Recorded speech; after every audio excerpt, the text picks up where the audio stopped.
tu étais avec un homme marié Oui, et cet homme-là, vous êtes resté des années et oui, finalement, voilà, 4 ans ou je sais pas, 5 ans et finalement, tu as compris que il fallait que tu puisses construire ta vie. Voilà comment tu le oui, laisses et tu tombes sur un autre homme qui rapidement t'aime bien, te demande en mariage et vous vous mariez. Quand vous vous oui. mariez, cet homme marié te recontacte après le mariage, ton mariage, et il te dit, Oui, c'est moi qui l'ai recontacté parce que comment dire, j'avais vraiment coupé le pont. oui, mais tu l'as J'étais recontacté, pourquoi? pour lui dire que j'étais maintenant mariée et Ok, que si je coupais le pont, c'était pour ça. d'accord, ok. Donc, après ton mariage, c'est toi qui l'as recontacté parce que tu avais coupé tous les ponts avec lui. Tu l'as recontacté pour l'informer que tu étais désormais une femme mariée. Et que si tu as Oui, coupé les ponts, c'est parce qu'aujourd'hui, tu es une femme mariée. Voilà comment cet oui, homme-là te dit, ah bon, tu t'es mariée, mais non, c'est pas possible. Il faut que toi, moi, on se voit pour en parler. Voilà oui. comment toi tu prends ton vol, ton avion, tu le trouves dans le pays dans lequel il se trouve. Il Et faut quand savoir, le pays n'est pas loin. On est à 2 heures de route non, entre non, le mais pays et moi. oui, Donc, mais j'ai pris c'est la que ce soit voiture. long ou pas, c'est des détails, ma chérie. Le plus D'accord. important, tu as pris le vol, tu l'as rejoint. Et quand tu l'as Oui. rejoint, bien évidemment, c'est à l'hôtel, vous vous êtes vu puisqu'il est marié. Et vous avez Mhm. commencé à parler et le mec, il a commencé à pleurer. L'homme marié, il a commencé à Oui, pleurer. Et quand il a oui, pleuré, ça t'a fait de la peine. Voilà comment tu essayais de le réconforter. Et puis dans ça, bon, comme c'est quelqu'un que tu aimes, tu n'as pas encore oublié, vous avez gré. mhm. Donc, vous finissez de gré, tu finis ton séjour là-bas, tu rentres dans ton foyer. Et quelque temps, quelques semaines après, tu réalises que tu es enceinte.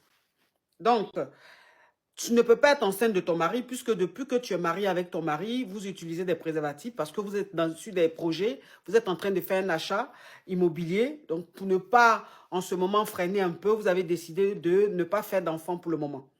Ça veut oui, dire que c'est forcément l'homme marié qui t'a enceinté. Donc, quand tu appelles l'homme marié pour lui dire et que toi, tu veux boire la grossesse parce que tu es marié, l'homme marié te dit non, il ne faut pas boire, que lui, il veut que tu quittes ton mari, que tu divorces et que tu viennes vivre avec lui. Enfin, que tu te remettes avec lui et que lui, il est prêt aujourd'hui à être avec toi. Il est prêt aujourd'hui à même divorcer demain pour être avec toi parce qu'il t'aime, il réalise qu'il t'aime vraiment, il ne veut pas te perdre et tout ça.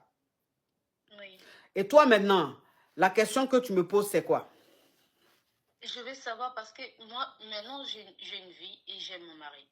C'est vrai que j'ai fait une bêtise, mais j'aime la vie que je mène maintenant. Mhm, Je ne veux pas, je ne sais pas, je ne veux pas perdre ce que je mène avec mon mari. mhm. Du coup, je ne sais pas, est-ce que je dois dire ça à mon mari ou bien le cacher et Et bras, faire sauter le truc? bras, ouais, et bras.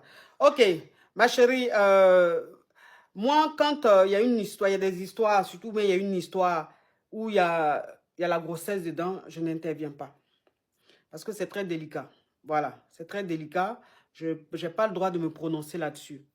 Tu es une adulte, tu sais ce que tu fais.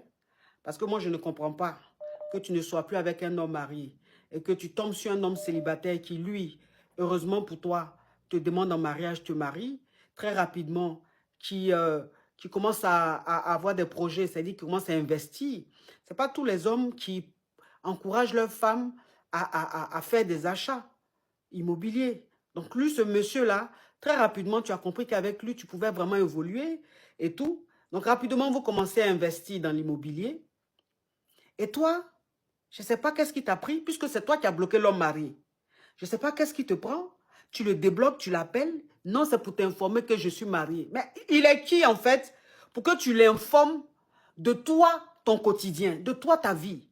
C'est-à-dire, si tu es marié, tu appelles tes soeurs, tu appelles ton père, tu appelles ta maman, tu appelles tes amis, on peut comprendre. Mais l'homme marié, en quoi, lui, ça le concerne, toi, ta vie, ta nouvelle vie. Je ne comprends pas.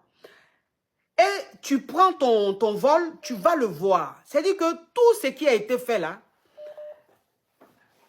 dans la justice, on appelle ça, ça a été, comment on dit là, c'est un acte qui a été prémédité.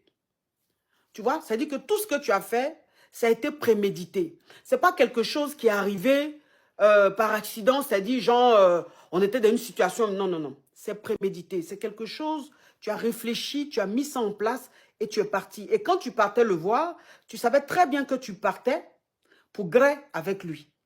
Tu savais que tu partais là, c'était pour gré avec lui. Donc, c'est pas que c'est quelque chose qui est arrivé, non, non, non. Parce que le mec, il te manquait, c'est quelque chose que tu as fait. Mais je dis simplement que tu sais, dans la vie, il faut assumer ce qu'on fait. Quand on fait une bêtise, il faut assumer. Ce que tu as fait là, c'est une grosse bêtise. Une très, très grosse bêtise. Tu ne peux pas être avec un homme comme ça où aujourd'hui vous êtes en train d'acheter une maison, vouloir acheter une maison, tu es en train d'avoir une vie plus posée, une vie plus stable. Et tu te lèves, tu vas. En plus, si c'était un ex célibataire, on aurait dit, bon, c'est l'amour et tout. Mais un ex qui est marié, un homme qui a sa vie, qui est marié, qui ne va jamais rien faire avec toi, qui ne va jamais t'emmener quelque part. Mais pourquoi est-ce que tu le recontactes? Pourquoi est-ce que tu vas réveiller tes vieux démons? Pourquoi? Quand tu sais que tu aimes un homme et que tu n'as pas oublié un homme, quand malheureusement cet homme-là a sa vie et que hein, vous ne pouvez pas être ensemble, que tu passes à autre chose, c'est des gens à éviter. C'est-à-dire que tu ne peux pas rentrer en contact avec un homme qui t'attire encore. Un homme pour qui tu as des sentiments, ce n'est pas possible. C'est comme si en fait tu réveillais toi-même tes vieux démons. Donc ce que tu as fait là, tu as fait par esprit. Et aujourd'hui, ce qui est en train d'arriver, tu dois assumer. Et donc, la décision que tu vas prendre, ça sera une décision personnelle. C'est à toi de voir ce que tu peux faire. Si tu as envie de gâcher ton avenir et demeurer une chisa, parce que je te préviens que sa femme, il la quittera jamais. Et quand tu l'as vu, tous ces pleurs qu'il a eu à faire, on appelle ça de la comédie. Parce que s'il y a des gens qui pleurent rapidement, c'est les hommes mariés. Je n'ai jamais vu des gens qui pleurent plus que les hommes mariés. Homme marié,